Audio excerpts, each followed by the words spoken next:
I am Nithin and we are back. Now you're listening to Not Your Normal Christianity, and this is a podcast where we talk and discuss and ponder and rant and do a lot of talking on different topics and topics about religion, Christianity. If you have a doubt or you want to say something and all that, we will channel it in a particular way so that people can understand better and maybe find some meaning out of it. Well, let's see how it rolls. For this episode, we have Captain Jeremiah Samuel, or in short, we call him Jerry, with us. The man, yeah, you heard him in the previous episodes also. Hey guys, what's up? Yeah. And with him, we have someone who shares the another version of my name, and he works for the Indigo Airlines. Yes, I got it right this time. Yeah, this is Nithin and Nidhin. Okay, yeah, Nidhin. So please say hi, Nidhin. Hey everybody. And he considers himself man of very few words. So we'll try our best to break that down. And also, we have from our previous episode, Mr. Joshua, who's still on a holiday. So let's see how his holiday is going. What's up, Josh? Hey guys, hi Nidhin. Thank you. Hi, Nithin. Hi, That's Nithin. such a holiday spirit. Amazing. Anyways, let's jump right into the question today, or the topic of today is someone want to define it? No? Why? Okay, fine. So, God's will, in short. How do I define it? How do I define God's will? How do I understand that, okay, this is what I have to do in life because God told me this, and maybe this is my decision, and what does God think about it? How do I understand that? What is the way? Do I read the Bible? Do I pray? Or should I go to my pastor? Or what do I do? Let's start, guys. To start off, Okay, so how I look at God's will is first of all, okay, we'll go to the word will. Will in itself means having a plan about something, having a thought of what happens before, what happens during, and what happens after. So when I look at God's will in my life, I would look at what God has made me for, what God wants me to do, and what I can do. I'm going to base it on the fact that if we believe that we are His creation, then we believe that He is our creator. When somebody creates something, they are created for a purpose. You seldom create anything without any purpose. When you are putting your heart, mind, and soul into creating something, you have a thought for it. So I'm going to look at it from that perspective that God was thinking something when He created me, and when He created me with particular strengths and weaknesses which He knew He would use in His purpose in my life. okay.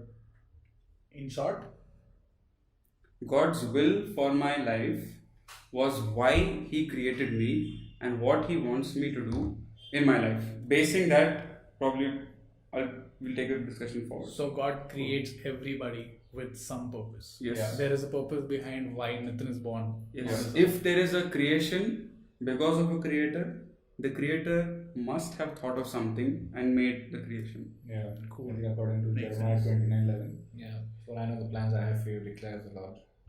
And he Even declares it. and also that verse it says that even before you were formed in your mother's womb, I knew your name. Wow. So That's such a strong statement. Yeah. So, for me personally, I would like talking about God's will. So I don't come from a pure Christian background. I was born a Hindu, and in fourth grade, suddenly my dad came home someday and was like, "Hey, we are Christians. Here's a barber suit. Let's go to church." And I loved it because I got to wear suits, and one was disappointed because not every Sunday everyone wears suits. So that was my start off, and from there to the kind of events which took place in my life where I was trying to figure things out, and the times where I failed, and the times where I've succeeded in some things, and majority was failing, and succeeding was very small.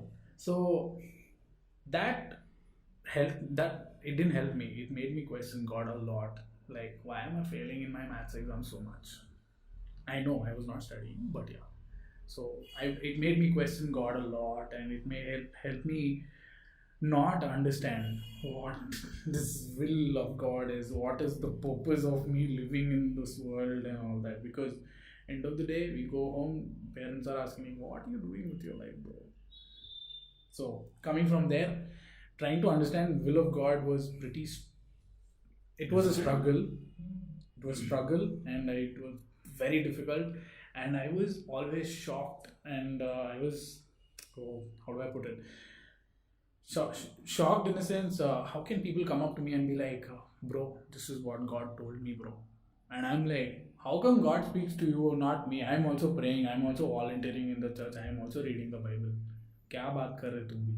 So that was my point. About God speaking to you, I think it's a very personal thing, it could be in many ways, it's not just one way. Trying to understand God's will in trying to understand God's will is basically God telling you, like, how else will you understand, right? So how God speaks to you, it's in a lot of ways. There are different ways in which He can speak. From the Word, okay, in your spirit itself, okay, there are those times that you can hear, okay, I can bring out 2 instances, but then it will become too elaborate. But I could hear that voice which spoke in my spirit. 2 which I remember very distinctively. Okay, so that's one way. The other way is that you can you see that there's that one particular door which is open for you. There's that one particular way which is open for you. Okay, nothing else is working out, but that one thing remains. Like when I was going to join the army, I also got placed in L&T, right? And I was so there was this debate at home whether I should go to the army or should I join L&T, okay, and go into an MNC. And we didn't know to come out with a proper solution for it. And what we came down to was, okay, if I have to go to L&T, let me get a call letter before the joining date of me going to academy, before I join the academy. And if that comes through, that means I'm going for L&T. So you set that frame of God sending you a sign. Yeah, I prayed about that. Okay, you prayed. I prayed about it. I committed it into God's hand. Okay, that God, okay, this is what I'm doing. Right. Actually, each door kept shutting down. I also got selected for Symbiosis Pune to do an MBA before that, but then things didn't work out there, so I had to drop that off. Then the things which were remaining for me in the end was L&T and the army. Okay, and to this day I didn't get that call letter from L&T. So it was obvious that I had to step into the army. There were even other ways, how the whole army route worked out for me. Okay, but that I'll maybe share it some other time. But yeah, that is how I got to know in that situation that, okay, this is what God wants me to do. He spoke to me through that, by closing all other doors and keeping this door open for me. Oh, nice. That's really nice, Jerry. I mean, I was just trying to understand the topic even more better. I'm not saying that everybody has a bad start. Some people also have a good start. So I would say I'm totally opposite to Nithin, what he's saying, what he just shared here. He's always he genuinely shared his success rate was lesser than his failures. But on the other hand, I'm really grateful aware of how I was brought up, and honestly speaking, I'm not bragging about this, but I feel that my success rate was more than my failure. And today, if I'm sitting here, I would just say that I'm really scared of failure. So for me, everyone is. Yeah, everyone is. Yeah. For me, even though taking a risk is something that I really think 10 times. about anything. But one thing that That's why you're the safety manager for India. I mean, that's how God takes you. But one thing that I have learned throughout the path is whatever I do my best, and I do it unto God and not to man. That's what even Colossians chapter 3 verse 23 says. So whatever you do it unto God and not unto human masters. Yeah. So just adding to that point, I was in every step of my life. I prayed about it. I said, Lord, this is what my wish and desire is. This is what my stream is, which I'm looking at, and God always looks at your choices, and He will respect it, and He will lead you accordingly. He has given us that freedom to choose. Nice, nice. This is just one thing I wanted to understand. Like when we're discussing about God's will, are we majorly focusing on careers and stuff like that, or is like No. daily? Yeah, I was coming there. Like if we put aside the whole career aspect of God's will, there are many other places where people see God's will. Like from, should I date this person to should I? Some people even think of God's will in buying shoes. Yeah. So, True. yeah. True that. Yeah, so looking at it from that perspective, when we say the Bible is a manual for our living, I think the Bible is full of places where God is actually telling us His will. Like when Jesus said, love the Lord your God with all your heart and love your neighbor, that was His will for us. We think sometimes that God's will is some action that He will take and some action that we need to take. But sometimes we miss out that God's will is laid out throughout the Bible. Micah says, what does the Lord require of a man? To love justice, walk humbly. So that is God's will for us. And Romans, I think it is 12 verse 1, where Paul is writing to the church saying, therefore I urge you brothers to offer up your lives as living sacrifices daily. So there, what is God's will? Every day, giving our life to live as per God, what God wants us to live. So sometimes we think that God's will is some gigantic task, something that God will tell us that this is what I want you to do. But I think the Bible has been telling us throughout history what is God's will for us. Yes, like that verse, commit thy ways unto me and I shall direct thy paths. Yeah, and to add to that, I think God's ways of talking to people is also very personal and very different, person to person. Because from Genesis to Revelation, if you picture or see how God spoke to people, was totally different. Sometimes God sent a donkey to speak. Another time He comes and He's like, okay, this is the son who's going according to my will and all that. So it is so personal. Yeah. Now, speaking, you rightly mentioned personal. One thing I want to go on the word personal is that when we all get so hyped up about what is God's will, I just want to throw in this scenario, if you can imagine with me. When somebody asks me, how do I know what is God's will? My reply would be to them, love the Lord. And then it's a direct answer, but you go through the back of it. It is, okay, let's say my friend Nidhin here. Suppose I want to know how Nidhin thinks. I need to spend time with him. I need to be with him. I need to know him. There comes a point of time I can say, no, this is not what Nidhin would want. When we commune with God, when we spend time with Him, we get to know what He likes, what He dislikes, and that can be a very good guidance for us. Because, as is mentioned in Joshua 1:8, God says, meditate on this word, which is His conversation with us. Meditate on this word day and night. So, when you are actually being with the person, you come to know them more. When you know them more, you love them more. When you love them more, you want to be with them more. And the more you want to be with them, the more you know them. It's a circle. It starts with loving them, knowing them, being with them, coming to know what they want. Nice. Yeah. Nice. Also, talking about God's will in different areas of life, I think um, I think many of us fall short of action when it comes to finding the will of God. Sometimes I've seen many people go lazy trying to find the will of God. So when I say lazy, they will not do something just because they're not confident about. They're again fear of failure, right? Sometimes fear of failure or the very basic laziness pulls them to say like, okay, I don't think it is God's will. Yeah, But step of faith. yeah, so I think many a times God will reveal Himself through people trying out. Like for me personally, if I share the list of the things I wanted to be in my life, it's very funny. In sixth grade, I was inspired by Rambo. I wanted to be a mercenary. I'm not joking. And in 10th grade, I wanted to be a neurosurgeon for some reason.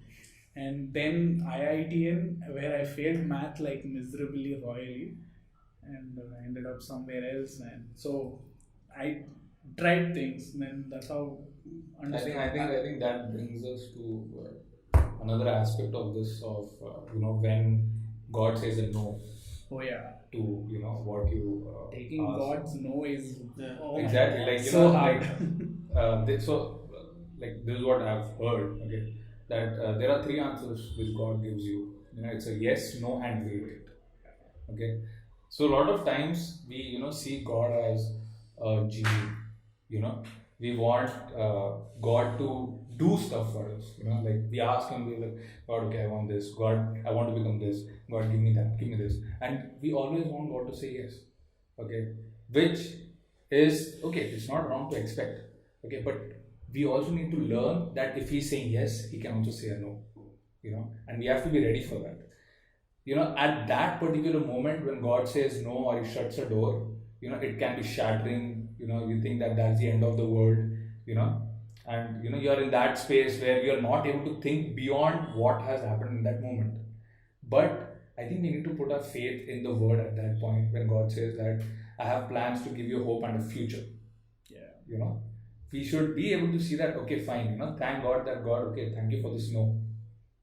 I know that there's something better which is coming ahead, even in this no. Like in the previous podcast, like Joshua said that all things work for good. So this is one of those things which is going to give me a good result. Yeah, I mean, as you just quoted that, all things happen for good, and and the Bible also says in Jeremiah 29 verse 11, you just quoted that it says, and I quote, "For I know the plans I have for you, declares the Lord, plans to give you hope and a future, plans not to destroy you." So if especially even if you look at the life of Joseph from the Bible itself, it is very clear and evident that he was one of the youngest boys in the family. His elder brothers hated him because his father loved him the most. He was gifted a robe. He was sold. Just imagine, you were the favorite in the family. Your success rate was very high, but then suddenly you were sold out of your family, and you were a slave in Potiphar's house. And then moving forward, as we see, he was because of how he knew God and how he served God and how he loved God. God promoted Potiphar's. Promoted. Yeah, I'm literally saying promoted Potiphar's house. But then again, there comes a time where we know the story how it goes. He was again sent to the prison. It was not his fault, but he was again sent to the prison. And there, thinking what Joseph thought, I'm just sitting in his shoes and thinking, I didn't do anything wrong, but I'm stuck in this. Is this God's will in my life for me to be in this prison? Again, moving forward, we know through. He was again thrown in prison, and then after that he was one of the highest prime ministers of Egypt himself. And then he later saved his own family. Yeah. So just adding to that, the Bible says in Hebrew chapter 12 verse 11, this is just a motivational thought for everybody out there. It says that therefore since we are surrounded by a great cloud of witnesses, let us throw off everything that hinders the way of sin and that entangles us. So the Bible says that I am Joseph, Okay, I am Joseph, and if I was in that situation, and today if you are in that situation, and you think this is not God's will, think again, because if I can come out of the situation, so can you. Yeah. Similarly, in the life of Shadrach, Meshach, and Abednego, these some youngsters that I really look at, I really look up to from the Bible. Their base was very strong in the Word, and that's how they knew their will, and then they kept moving forward even in the tribulation. Exactly. Yeah. And sorry, before you jump in, I have a small point to make, that talking about the wait, the waiting, the God's no sometimes is majorly asking you to please wait. So I think we should not mistake the waiting to be like not do anything. Yes, there has to be faith. Yeah, there has to be action as well. towards it. Like, many a times when we hear people say, "I am waiting on the Lord," they are simply sitting at home. Yes, Yeah. and that is wrong. You need to have action. I want to give a real life example. Sometimes we use the word waiting for rotting. Yeah. Okay, now what Joseph did in the Bible, he was in the prison, he was learning administration. Yes. Yeah. He was being an administrator. Anyway, that is from a Bible. Let me give you a very live example. Some of us know Ricky. He wanted to do architecture when he was completing his 12th. Yeah. Okay. And then, as I said, God created us. He didn't give us only strengths. He gave us certain weaknesses. So if he was not able to do math at that point of time, it was because God didn't give him that strength, because God wanted him to do something else. And what he, as a result of not clearing that at that point of time, he had a gap of 1 or 2 years during which he did not rot. But God made him wait on him and made him start developing something which made him the person he is today. It's the same story of Joseph, is just a different person and a different location. Yeah. Totally. And probably not everybody has a similar story. Some people like Jerry here, he had one thing in mind and God closed everything else and led him to that. My story is slightly different.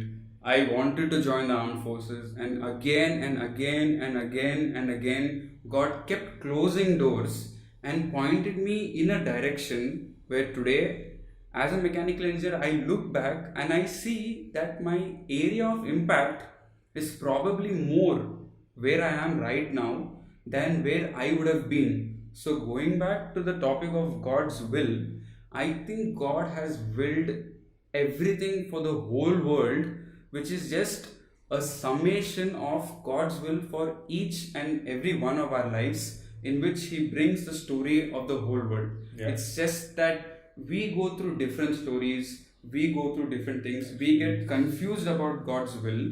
But as Nithin pointed out, I think this verse is, if you look at it from this perspective, God could have said, I have plans to prosper you. Yeah. God said, I know the plans I have for you. Yeah. That is when we have faith in Him, saying, God, I have this weakness, but I know you know the plans for me, you know my strengths, you know my weaknesses, and you are going to enable me to do what you want for me. And I think the weakness works out for a gain. Yeah. And it's not like, when God says yes to you, okay, let it be career or let it be anything, a relationship, okay, or whatever you've asked and God says yes for it, it's not like it's going to be an easy path. Oh yeah. Okay. Oh yeah. Work starts from there. Yeah, that is where it all begins, Like I wanted to get into the defense, become an army officer and all that. I became, God gave me that. I went to academy, and that is when the journey started actually. After getting selected, after you go through the whole training process and, the various postings that you are in. Okay, so all of that, it's not an easy life. Okay, yes, I got what I asked for. Okay, but then it's not that it's easy. The path is not easy. All right, it is difficult, and even in that, you need God's help. Okay, to overcome the obstacles which you go through each and every day. All right, so it is one thing to get a yes as an answer. Okay, and we all happy about it, and it's great. Of course, a yes is great, but then that is where the work begins. Yeah, God's response is always a verb. Exactly, Yeah. exactly. Very rightly brought out, and it's just funny, how how even a person who gets a no is going through the same struggle, and even a person who gets a yes is going through the same conflict. The journey is same. Yeah. Wow. Cool. Nice. That's pretty much around what we are trying to talk about. Anything else, Josh? I while we were discussing, I just thought of one thing that Jesus said, "If you remain in me and my words remain in you, whatever you ask will be given you." So I was thinking that is it possible for us to be in sync with God and still have different wills?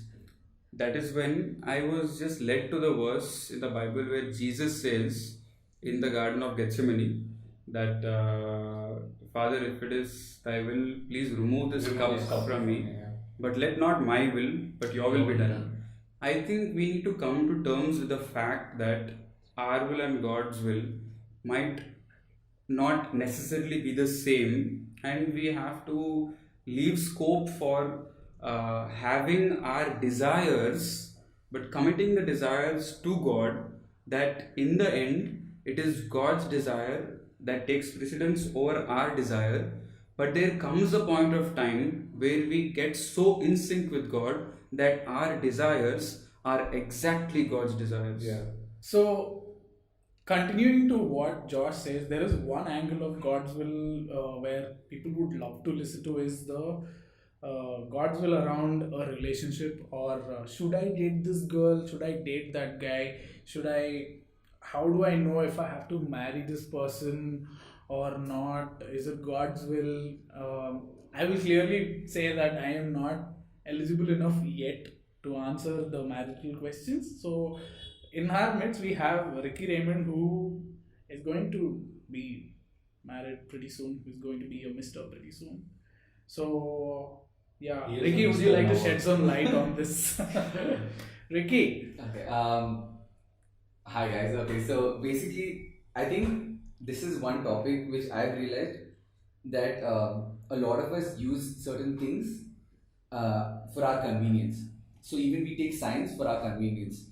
If we want to, let's say, work a relationship out, we'll say, okay, where two or three are gathered, God is there. So let me and this girl pray for each other, and God is there, and there is going to be an answer that will be yes, right? Those kind of things we always have. Or we have these kind of prayers where we have people who approach to someone and say, listen, I feel like God is telling me that we should get married. Those kind of things, right? But I'll tell you something about myself. I've been praying for a spouse from almost when I was 18. I'm 24 today. So I've been praying for a very long time. And when I knew I liked this one person, I actually prayed about it. At the same time, I was too young for it. But I again went ahead and I said, hey, I told this girl I really like you. But things didn't work out, right? It didn't work out because her parents got to know and they said, absolutely is not right. And now here I am sitting there and saying, God, I prayed, we both prayed, we did everything that you want us to do. Why is it that it's not going like along with your will? And then I'm reading my Bible and asking God, give me a sign, show me that you're on my side. And when I opened my Bible, I got this one verse which is Ephesians 6:1, which says, children, obey your parents, for it is the right thing to do.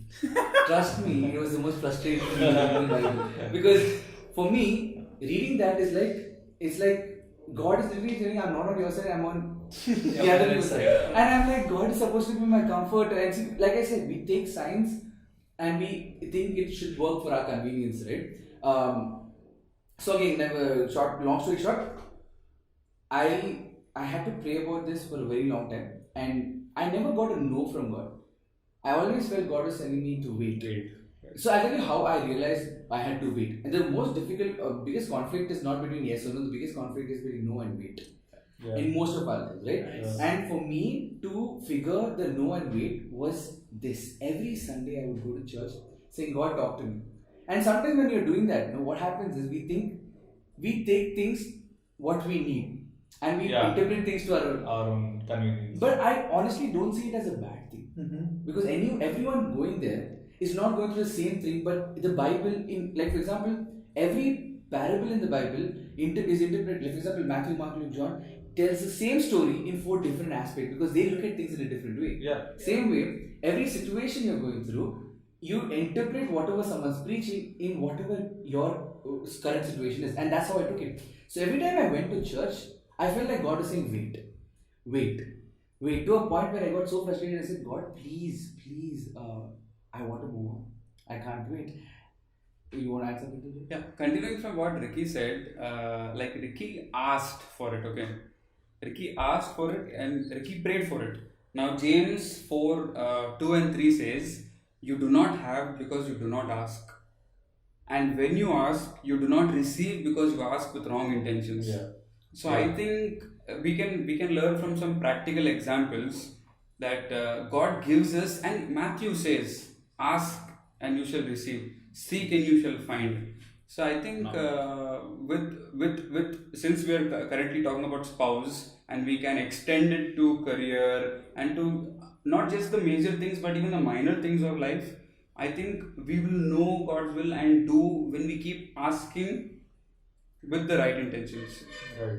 Yeah, like I said, like my answer was wait, and to a point where I'm human, everyone's human. We will reach a point where we're saying, God, I can't do this. Yeah. I need to move on. And even then, I felt like God was saying it to me. To a point where that whole journey, I had friends tell me that see, so something very important you need is you need the word of God, and you need good friends, because your friends will remind you and be raw with you. Yeah. And so one of my friends told me on my face, he said, probably Ricky, you give too much importance to that girl than you give to God. For me, that was like a breaking moment because it hit my ego so badly, because I realized that my relationship with God was, if I get that girl, I love God. If I don't get that girl, I don't love God. Yeah. And I had to fix that. And I learned that in the hard way, where I said, even if she isn't part of my life, I will still love you. The moment you hit that point in your life is when things work out. And the moment I hit that point in my life is when I realized things started falling into place. I think like this girl calls me back and we get back together, and this time I'm like, I wanted to do everything right. She spoke to her parents and said, listen, I really like this guy. I wanted me to take things forward. And I spoke to my parents, and then I took things forward, and we prayed again, asking God to be with us throughout this journey. Now, this was how things work for me.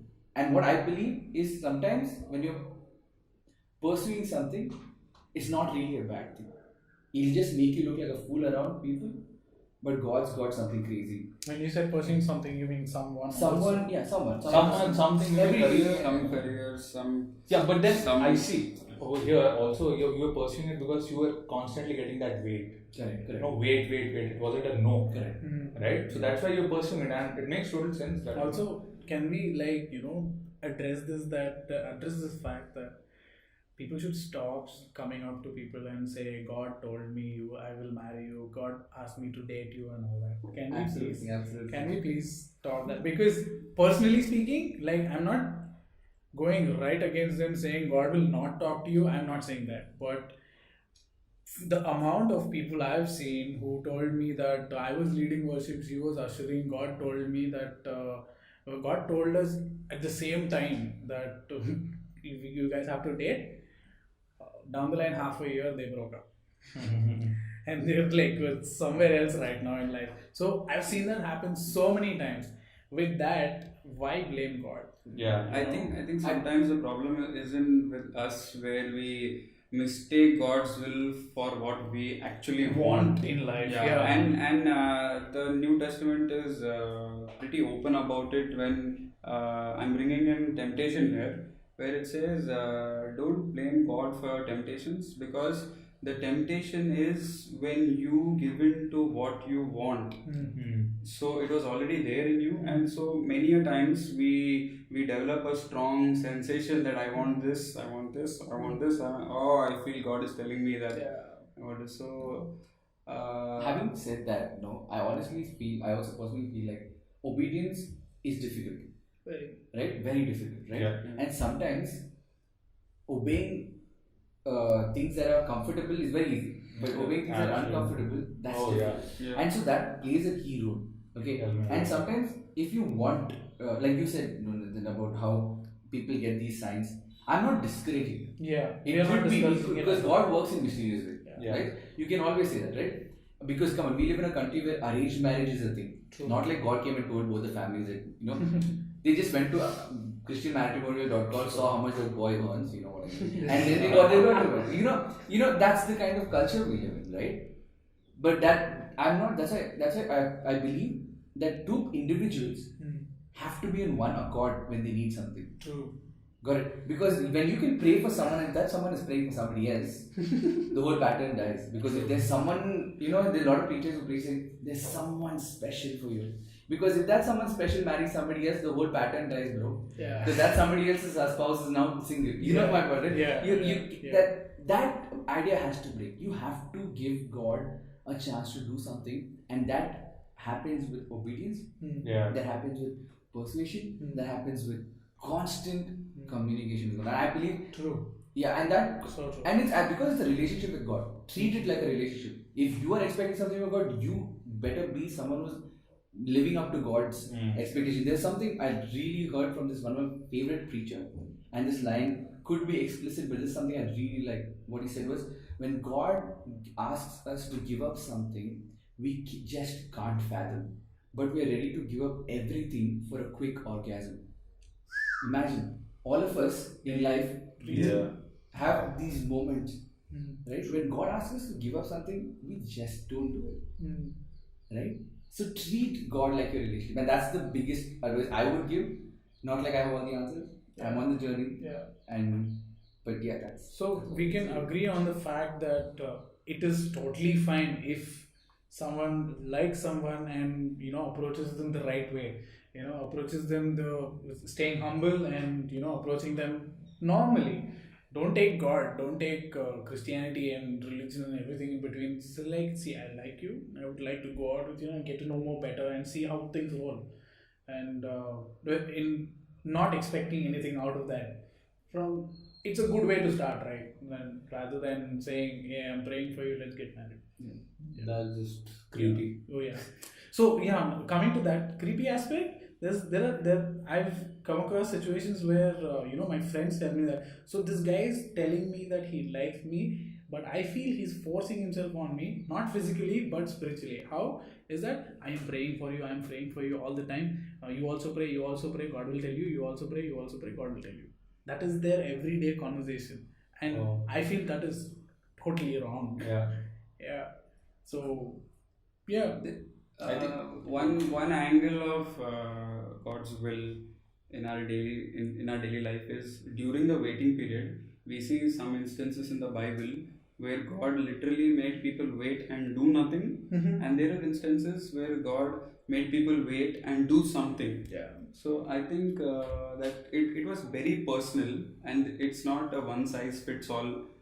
Like we can say, this is God's will. Yeah. This is how I understand it. This is how I do it. I think that we will never be able to comprehend God's will in our life. But what is most important for us is to set our mind on things above, as Jesus said, seek ye first the kingdom of God and His righteousness, and all these things shall be added unto you. True. So I think the blessings, the different things that we look for to know whether they are in line with God's will or not, I think they will anyway be added to us if we first seek. Seek is the action aspect of seek. Yeah. So Seeking while you wait, seek ye Seek. first the kingdom of God.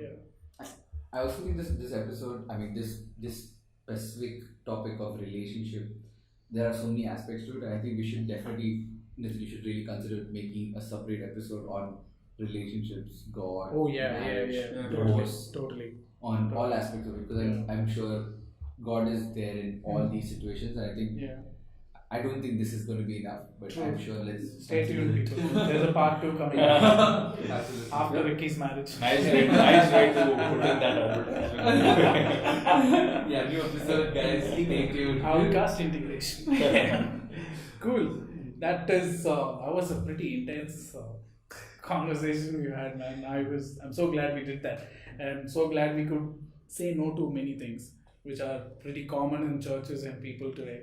So I'm happy how it ended, and also people who are listening to this, if you have anything to share, your views, or if you want to correct us somewhere, or anything you want to talk to us, reach out to us, or you can drop your comment in the comment section. And that's it pretty much for this week.